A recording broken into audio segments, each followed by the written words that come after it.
Ni hao. Hey you guys, my final video of the year, at least this year in 2019, and it is going to be about 3 different ancient Chinese philosophies that kind of started during the early dynasties, and at least one of them continues on to this day, maybe 2. So, there were at least 3 different types of philosophies, and you remember from your Greek unit that a philosophy is a way of trying to explain the meaning of life and how to deal with each other and how to relate to one another and how governments should relate to the peoples and things like that, just contemplating the big questions. And these philosophies from ancient China defined how not only individuals should react to one another, but how the ancient governments should treat its citizens. Probably the most famous is Confucianism. Confucianism was thought up by a man by the name of Confuci, or because the Europeans couldn't say Confuci, they changed it to Confucius, and that might sound a little more familiar to you. And Confucius lived from about 551 to 479 BCE. And he was born a low-ranking nobleman into a low-ranking noble family.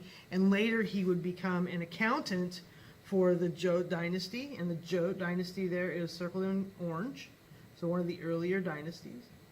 And during this time, during the Zhou dynasty that he was working for the emperor and the court, things were not going well. The dynasty was not able to control itself and control the people. They were having a lot of political upset. They were having a lot of infighting. I'm sorry, I'm looking down at my notes. People were behaving badly towards one another. People didn't care about education. All this just upset made Confucius, or Confuci, very mad, very sad. He didn't believe that's the way life should be. And he thought that in general people were naturally good. That's just who we are at our hearts, that we're just naturally good. And we just need to work on it. That's all. We just need to put some effort to it. And he came up with these ideas, and he thought the way to get back to, a nice, safe, secure society was to be able to go back to the old traditions, to learn that respect that those ancestors of theirs had had. And he thought about this a lot, and he talked about it. He talked about it with his friends, talked about it in small groups, but pretty soon he thought, I really need to get some followers together. I really need to get some people together to get this idea going. And he begins to have followers and have people who want to learn from him in big groups. So let's take a look at what Confucianism really is, really briefly. Confucianism is a philosophy that defines proper conduct for the government and for the people. And basically it requires that everyone respect one another. That the rulers, the government, are good and benevolent and take care of their citizens and set a good example for the people. In Confucianism, much of what a person should do, how a person should behave, centers on the li, L-I in English, li. And the li means that it's good and proper behavior, the way you should behave. And in order to have li, you have to have 5 good and virtuous relationships in your life. And the 5 good and virtuous relationships are between a ruler and a subject, between a parent and a child, between a husband and a wife, between an older sibling and a younger sibling, and between friends. Now, the one between friends is the only relationship that's equal. If you notice, all the rest have someone who is very obviously, I guess, on top and in charge and should be the moral example of the person below them. There's also another type of relationship you should have in Confucianism, and this was called filial piety. Filial piety. And filial piety means that A, you have respect for your patriarchal family. Now that means either your father's side of the family, or if you're a woman married to a man, his father's side of the family. So the father's side, patriarchy, remember that word? And you must have respect for them, and you must also have respect for your ancestors. The people who fought for your land, fought for your farm, brought you into this world essentially. Have respect for them. Now, this all sounds great, but during Confucius' time, these ideas did not stick. It didn't work. But after his death, and thanks to a collection of his thoughts about Confucianism called the Analects, and this is a modern day copy of what the Analects might look like if you went to Barnes & Noble and picked one up. And his followers wrote his stuff down and made sure that people for generations could read it. Now that was a modern day copy. If you were to look at a more ancient copy and just flip it open to a page, that's probably what you would find. Pretty cool. And anyway, because the ideas were able to be carried on, eventually Confucianism would become the state belief during the Han Dynasty, and the Han Dynasty here is circled in blue. So a little bit later, and even a little bit later than that, actually Confucianism will become the state belief system all the way up into the 20th century, all the way up until Mao Zedong, the communist leader of China, took over, between the late 1940s and into the 1960s. So, I mean, it's the golden rule. How bad do you go wrong with the golden rule? So, there's another philosopher who lived around the same time as Confucius, and his name was Lao Tzu. Lao Tzu. And we don't know a whole lot about him.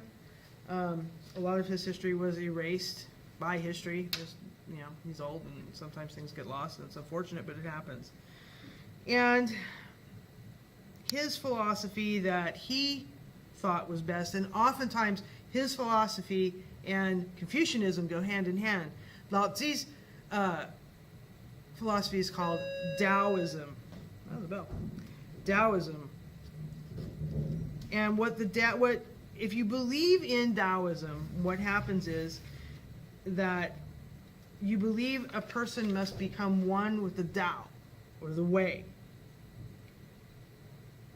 So if one believes that people are part of nature, people should live in harmony with the nature.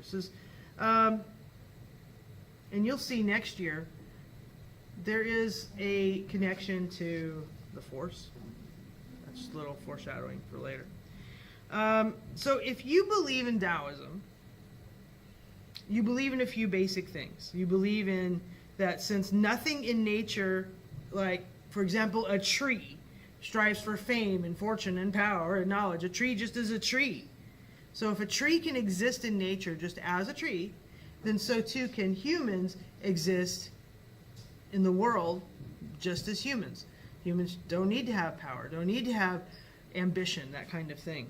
Ambition, in fact, only brings chaos. So maybe not the best thing to want to have. So if you don't need to have power or knowledge or ambition, then the next thing that you believe, if you're a Taoist, is that political involvement and knowledge and education are just completely unnecessary. You really don't need it. You don't need to go past, the basics. And finally, the third thing that Taoists tend to believe is that true harmony comes from balancing opposite forces, otherwise known as the yin and the yang. The yin and the yang are really interesting. In life, you must have both. You must have both things. You must have both the yin and the yang. And one side is very feminine and passive, and the other side is very masculine and aggressive. And to be a balanced person, you need to have both those things inside you. And if you look at nature, go back to that tree we were talking about, a tree isn't good or bad. A tree just is. So it doesn't create good things. It doesn't create bad things. It just exists in nature. And so that is something that a human must try to achieve in their lifetime. Having these two different sides, these balanced sides, these male and female, passive and aggressive sides inside them, good and bad. You have to be able to balance it out to just be able to exist, Now, Lao Tzu actually convinced rulers, probably of the Zhou dynasty as well, to make fewer laws, to demonstrate Wu Wei. And Wu Wei means literally doing nothing. What that means is non-action. In other words, quit making so many laws saying, you know, if you do this, this is what's going to happen, and this is how you have to behave. Just stop making all these laws. Quit making people do one thing or another.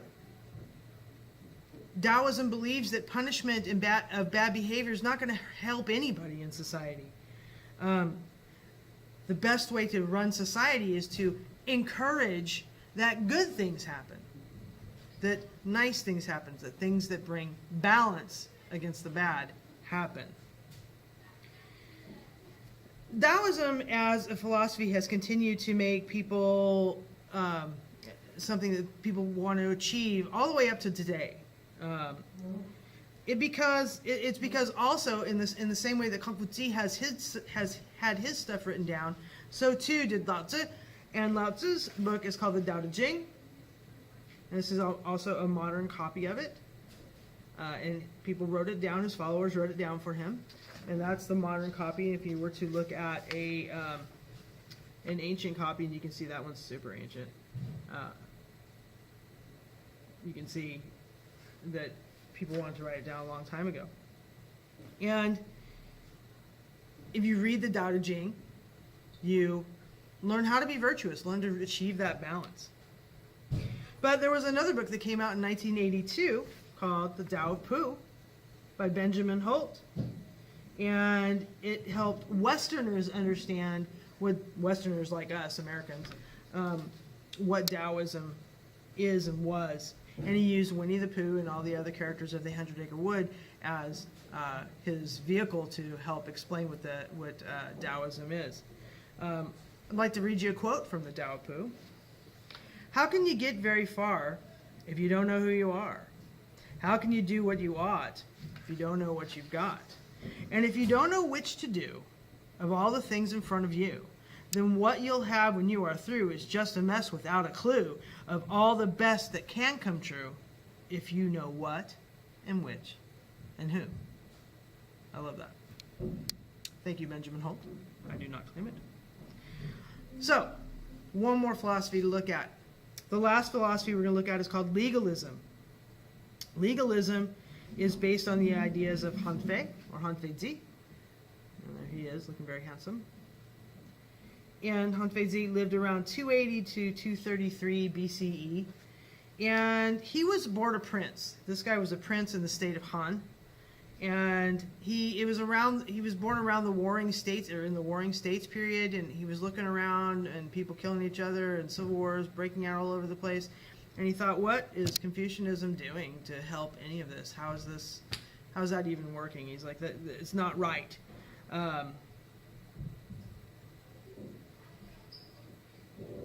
Unlike Confucius, Han Fei, his philosophy, legalism, believed that people were not naturally good,